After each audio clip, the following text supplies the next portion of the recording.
My sister applauded when Dad slapped me at a party of 30. That night, I made a call that destroyed them all. Now they're begging. My name is Claire. I'm 32, and I've learned the hard way that blood does not always imply loyalty. However, sometimes the best revenge is simply allowing people to face the consequences of their own acts. It all started with what was supposed to be a celebration. My younger sister, Maris, had recently purchased her first home with her husband, Henry, and they were hosting a housewarming celebration.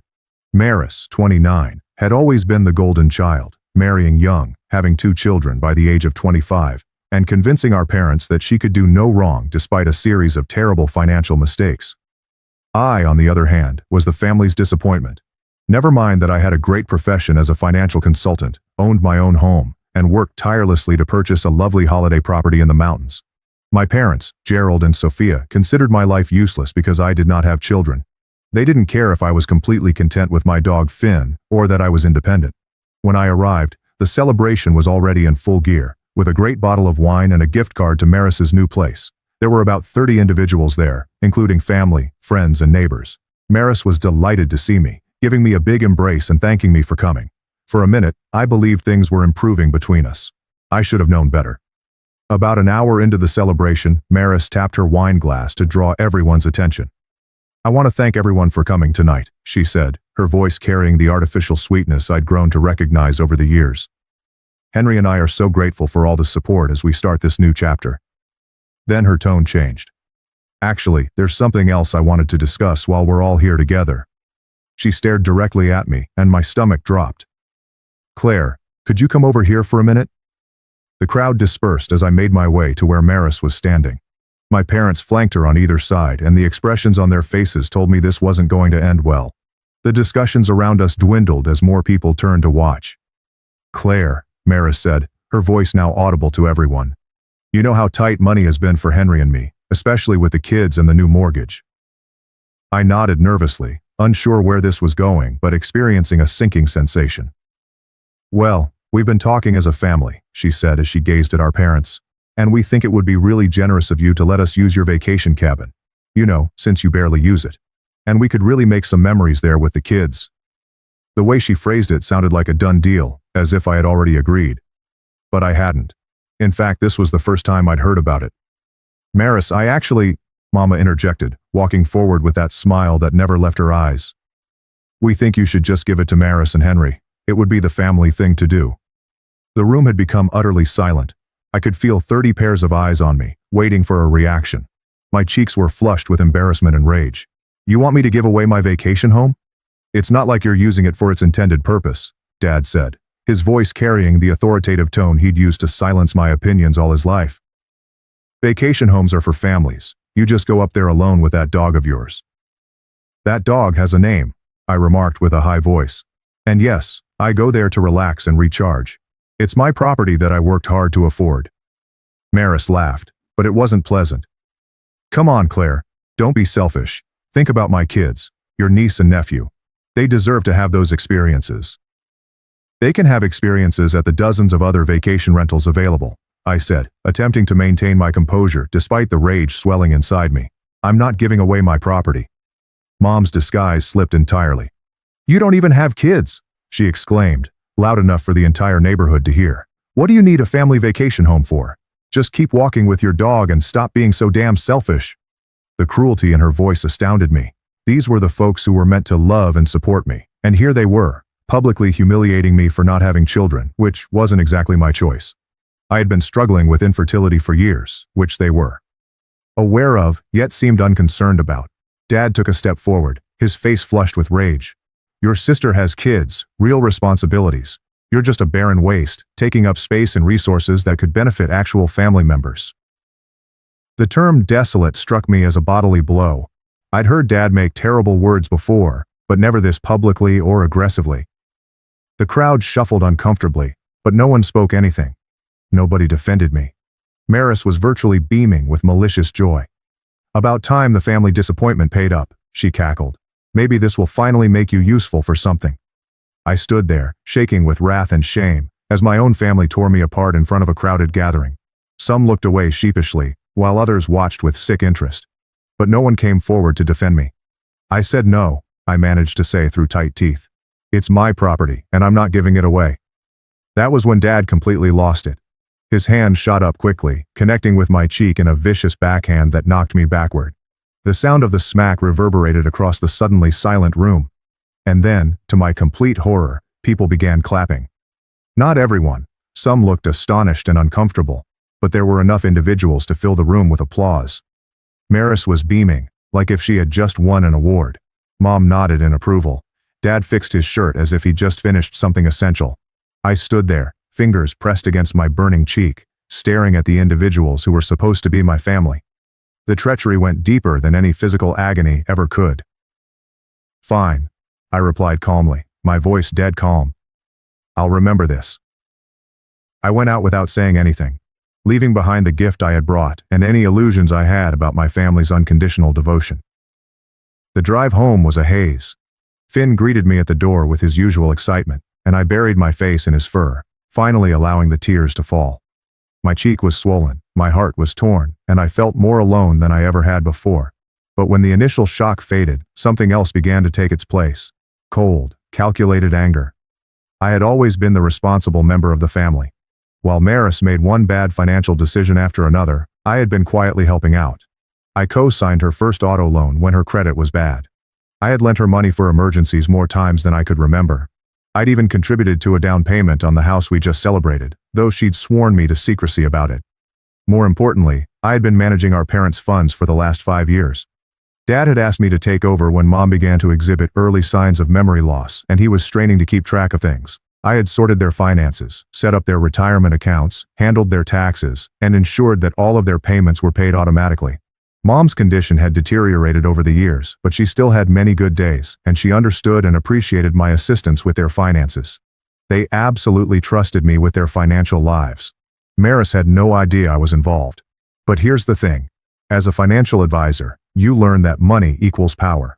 And power may be withdrawn just as easily as it is granted. That night, I sat down at my kitchen table with my laptop and began making calls. The first call went to the bank that held Maris's mortgage, which I helped her qualify for by co-signing and paying a portion of the down payment. I told the loan officer that, due to recent family circumstances involving financial abuse and threats, I was concerned about my continued duty as a co-signer and needed to know my options. I understand your concerns, Miss Thompson, the officer responded. While you can't simply remove yourself as a co-signer, you can formally request that we re-evaluate the loan based on changed circumstances. Given what you're describing, we would need to reassess whether the primary borrowers can qualify for the loan independently. And what happens if they can't re-qualify? I was thinking about it. We would work with them on modification options, but if no suitable arrangement can be reached, the loan could potentially be called in. Perfect. The second call was to resign my power of attorney over my parents' finances. I diligently chronicled everything over the years. And what I learned was really unsettling. Dad had been surreptitiously sending money to Maris for years, money that was supposed to be part of Mom's care fund for her deteriorating memory. The loans he gave Maris were never repaid, totaling more than $30,000. Most alarming, he was opening credit accounts in Mom's name without her knowledge or consent. Given her worsening cognitive state, I scrupulously documented everything. Screenshots, bank statements, email chains, that I legally got while serving as their official financial agent before resigning. The third call went to Adult Protective Services. I'd like to report suspected financial elder abuse, I informed the intake staff. I have documentation of someone systematically taking money from an elderly woman with memory issues, including using her identity to open credit accounts. I provided them with everything. Bank statements indicating unlawful transfers, evidence of the credit applications Dad had filled out with Mom's details, and evidence that Mom's cognitive impairment made her susceptible to this type of manipulation. This is very serious, the worker informed me. We'll need to start an investigation immediately.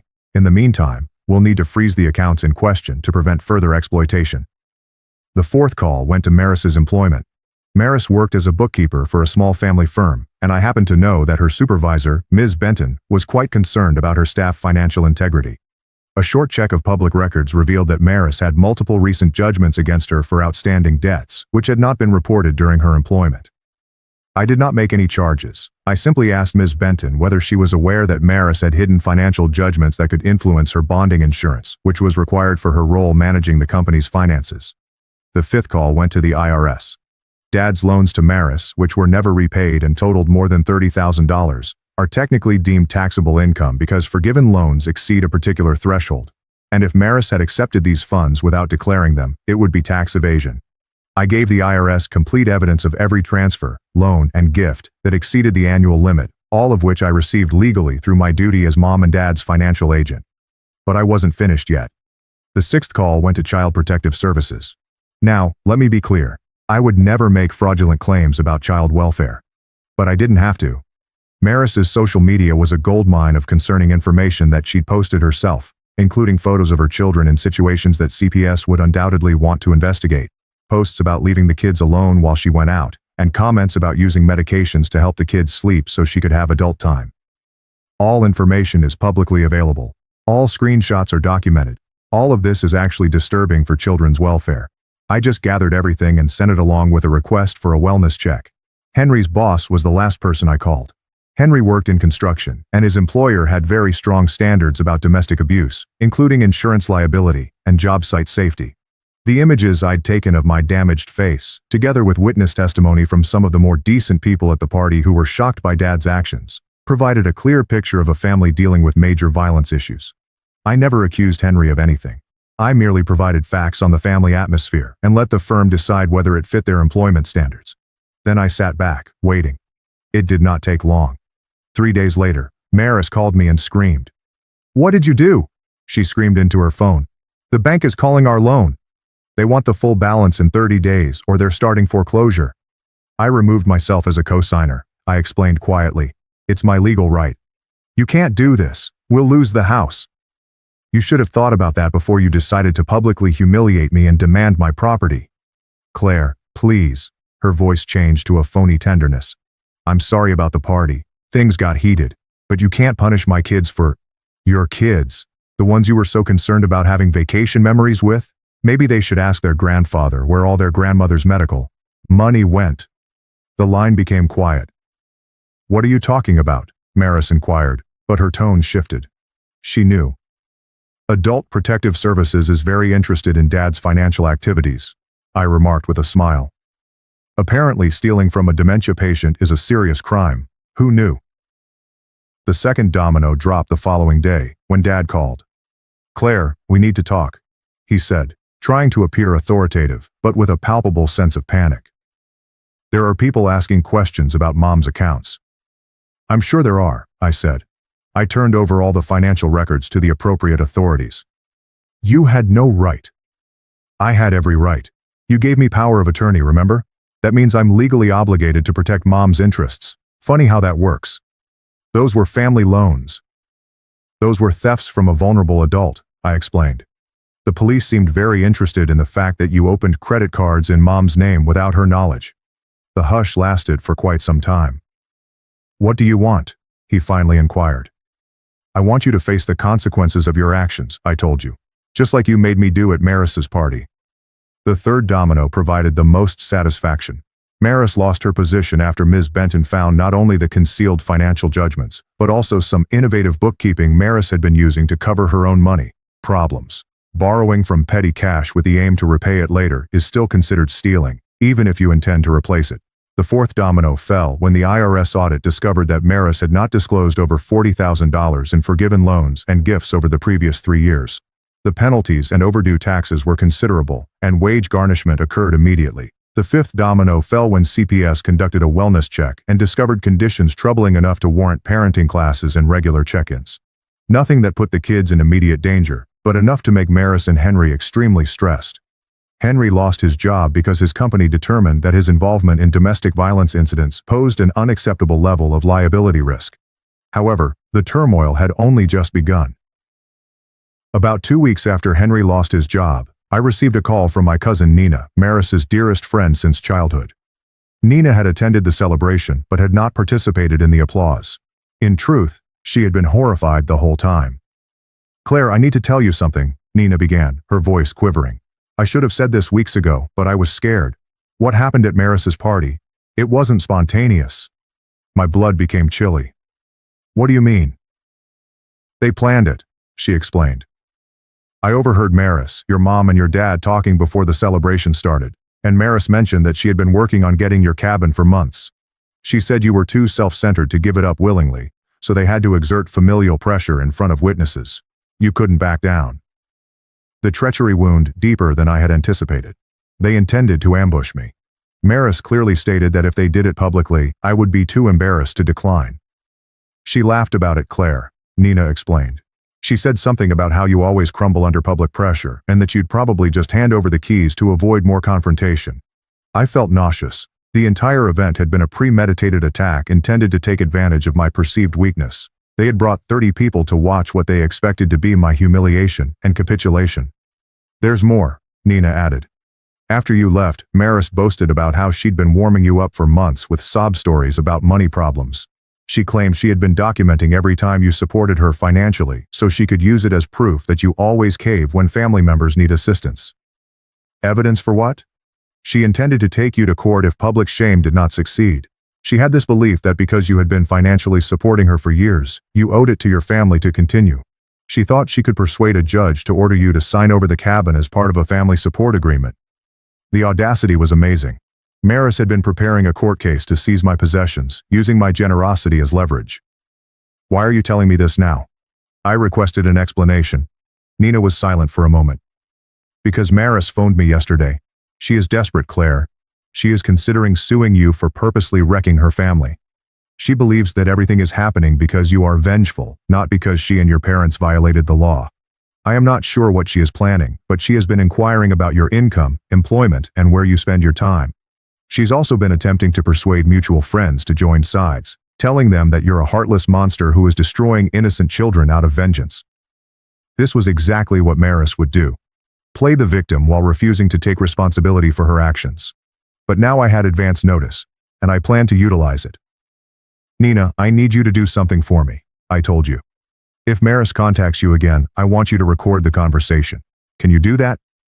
I guess so, but why? Because Maris is about to learn that I'm much better at this game than she ever realized. After hanging up with Nina, I spent the evening further exploring Maris's social media sites. What I discovered was a treasure trove of incriminating evidence that depicted a completely different picture than the sob story she'd been telling everyone. While she was complaining about poverty to me and our parents, she was sharing pictures of costly restaurants, new clothes, and weekend getaways. The timestamps indicated that these posts were from the same periods that she had been asking me for emergency loans. She'd been lying about her financial circumstances to get sympathy and money from family members. More problematic were the posts in which she boasted about manipulating the system and taking advantage of people who have more money than sense. She'd actually uploaded copies of text messages in which she mocked me for being such a fool for assisting her financially. I took screenshots of everything and prepared a complete file. Then I did something unfathomable to me 6 months ago. I started my own social media campaign. I published a lengthy post about what happened at Maris's party, complete with images of my damaged face and testimonials from the few nice people who observed the assault. I didn't need to embellish or lie. The reality was bad enough. But I also added Maris's own posts, which showed her luxurious lifestyle while professing financial difficulty, as well as her disparaging comments about people who aided her, all of which were previously public on her social media accounts. I let her own words reveal her personality. The post went viral in our social circles. The response was astounding. Dozens more individuals responded with their own experiences of Maris's deceptive behavior, unpaid bills, and history of leveraging family strife to get her way. Several guests stated that they felt uncomfortable during the gathering, but didn't know how to intervene. More importantly, Maris's present neighbors and Henry's old co-workers began discussing their own experiences. Maris had been borrowing money from neighbors with sob stories about medical problems and automotive troubles, which she had been telling me. She owed money all around town and was lying about why. The social media campaign also served another purpose. It established a public record of Maris's behavior, which she would find difficult to contest if she attempted to sue me. Her own statements, posts, and established habit of manipulation. Maris visited my workplace 3 days after my post went up. I was in a meeting with a client when my assistant knocked on the door. "I'm sorry to interrupt, Miss Thompson, but there's a woman here who says she's your sister. She's quite upset." Maris was pacing in the foyer, gesticulating frantically at my secretary as I watched through the glass wall of my office. She looked even worse than she did at my house, unkempt, angry, and desperate. "Please reschedule my 3 p.m. appointment," I informed my customer. I have a family emergency to deal with. Maris started screaming the moment I arrived into the lobby. How dare you post that garbage about me online? You're destroying my reputation. Your reputation destroyed itself, I said quietly, well knowing that my colleagues were watching. I simply shared the truth about what happened. You posted private conversations. That's illegal. I posted conversations you shared. Publicly on your own social media, I quickly clarified. Nothing I shared was private. Maris's face was flushed with wrath. You're vindictive, and everyone can see it now. Nobody believes your victim. The comments on my post suggest otherwise, I stated. In fact, quite a few people have reached out to share their own experiences with your behavior. You turned people against me. I didn't have to turn anyone against you, Maris. Your actions did that all by themselves. That's when she made a crucial error.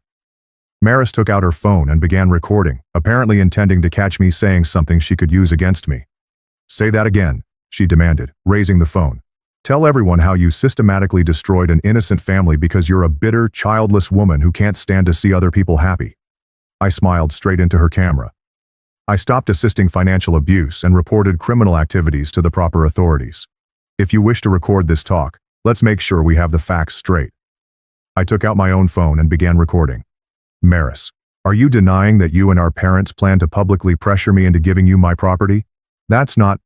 Are you denying that Dad has been stealing money from Mom's medical fund to give to you? He was helping family. Are you denying that you've been lying about your financial situation while borrowing money from multiple sources? Everyone struggles. Are you denying that you stood by and applauded when Dad assaulted me? Maris's face turned white. She started recording hoping to catch me saying something incriminating, but instead she created evidence of her own guilt. You can't prove any of that, she said. Actually, I can, I replied, still recording. I have bank records, social media posts, witness statements, and now this conversation, where you haven't denied any of it. Maris realized she had walked into a trap. She stopped recording and reached for my phone, but I moved back. Don't touch me, I declared loudly enough for everyone in the foyer to hear. You've already been involved in one assault. I won't give you the opportunity for another. Security arrived at that point. My assistant had contacted them when Maris began screaming. Maris turned back to make one final threat as they took her out. This isn't over, Claire. I'm going to make sure everyone knows what kind of person you really are. They already do, I said back. That's the problem. The footage of our lobby confrontation, captured by building security cameras, somehow made its way to social media. Maris's aggressive actions, inability to reject the claims, and effort to take my phone created a clear picture of who was the true aggressor in this circumstance. The repercussions were quick and terrible. Maris's remaining friends distanced themselves from her. The few family members who had been attempting to remain neutral suddenly took sides, and it wasn't Maris's. Henry's parents, who had taken them in, began to raise uncomfortable questions about the type of person their son had married. But Maris wasn't finished yet. My attorney called me about a week after the office event occurred. Claire, I've received some interesting correspondence, he told her. Your sister has hired a lawyer, and they're threatening to sue you for defamation, intentional infliction of emotional distress, and something called tortious interference with family relationships. I nearly laughed. She's suing me for telling the truth about her behavior. Apparently. Her lawyer sent a demand letter asking for monetary damages and a public apology.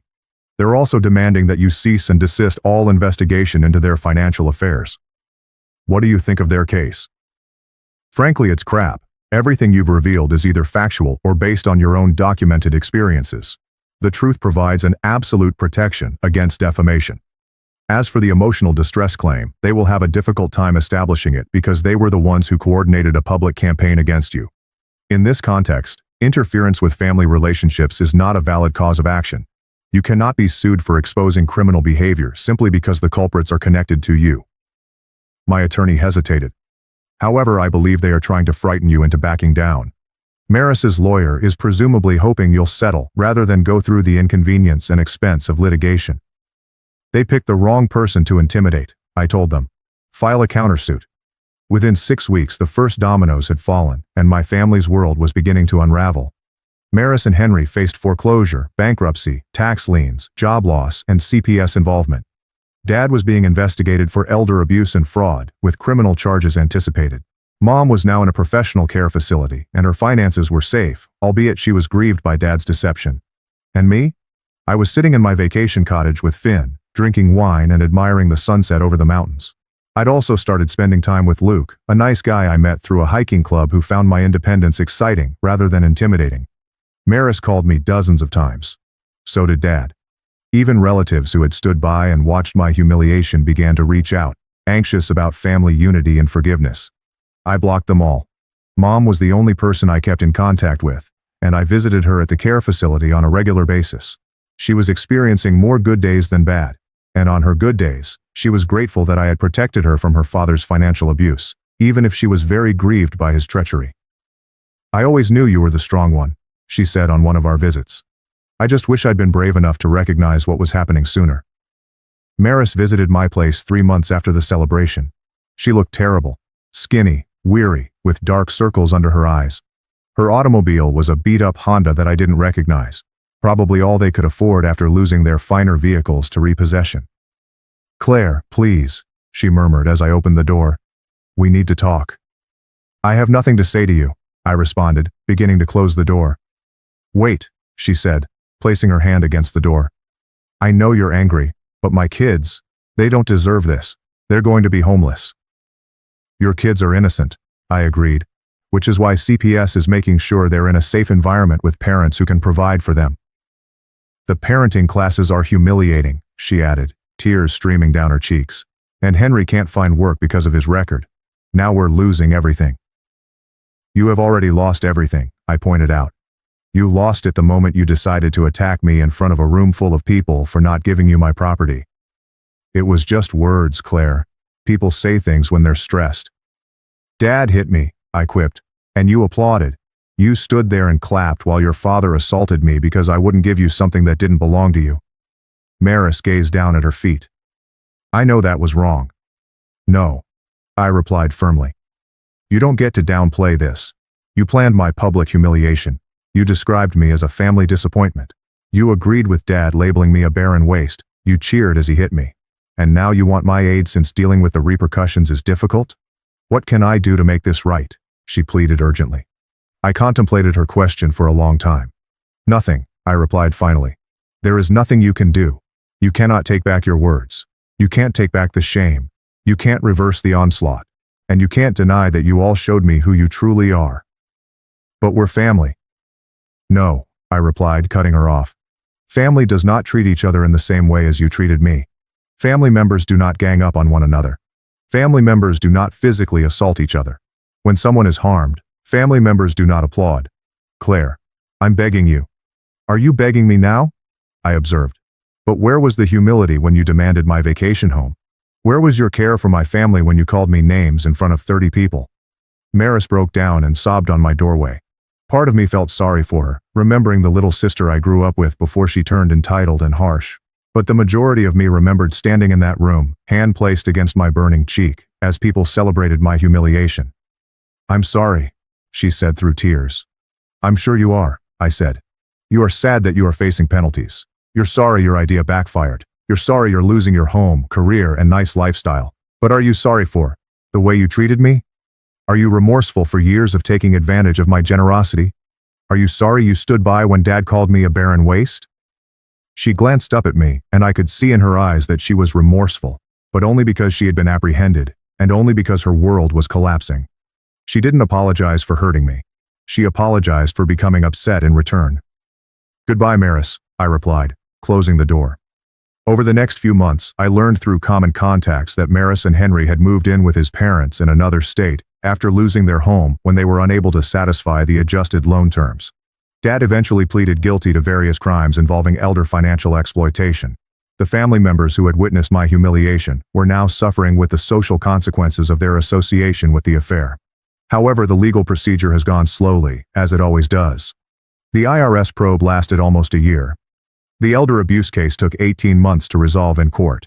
Maris's many financial schemes were scrutinized by multiple agencies over a 2-year period. And me. I was prospering. I'd obtained a promotion at work, thanks in part to the relief of no longer having to deal with my family's financial crisis. My social life improved considerably after I stopped spending every weekend dealing with Maris's latest emergency or Dad's demands for family reunions, where I was treated like a second-class person. Finn and I spent our weekends in the vacation cabin, hiking, reading, and enjoying the solitude. I'd started seeing Luke, a nice guy I found through a hiking group, who thought my independence was attractive rather than dangerous. Most significantly, I had understood the distinction between being alone and lonely. I'd been lonely for years, surrounded by family members who only saw me for what I could offer.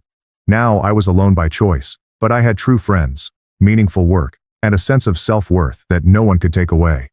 Finn remained my trusty friend throughout, and Luke had become a vital part of my life, someone who valued me for who I was rather than what I could give. The truth is that I did not destroy my family. They wrecked themselves with their selfishness, entitlement, and brutality. I just stopped letting them evade the repercussions of their decisions. People occasionally ask me if I feel bad about what occurred. The answer is no. I'm sad that it came to this. It's unfortunate that the individuals I love turned out to be so different from who I believed they were. But guilty? Never. They made their decisions that night at Maris's party. They chose harshness over kindness. They selected public humiliation over private discourse. They chose violence over respect. They chose to treat me as an ATM rather than a family member. I simply decided to cease pretending that their behavior was okay. Maris was working in retail and living paycheck to paycheck when I last heard from her. Dad's legal problems were continuous, and the stress had a negative impact on his health. The extended family members who had condoned their actions were now faced with the social ramifications of being involved with elder abuse and financial fraud. As for me, I'm writing from my vacation cottage, with Finn asleep at my feet and a cup of coffee becoming cold next to my laptop. Luke is coming up later this weekend, and we're going to go to a waterfall I've been wanting to show him. My life is not perfect, but it is mine. It is authentic. It's based on true relationships with individuals who regard me for who I am, rather than what I can provide them. And what about that holiday cabin they all desired so badly? It's precisely what it was designed to be. A place where someone who has worked hard for what they have may find serenity and contentment, surrounded by people who come because they want to, not because they believe they are entitled to it. Sometimes getting even isn't the greatest way to exact revenge. Sometimes it's as simple as removing yourself from the equation and allowing individuals to face the natural consequences of their choices. Sometimes it's about creating a life so much better than your previous one that you realize the people who wounded you did you a favor by revealing who they truly were. Sometimes the best vengeance is simply living well, and I am living quite well.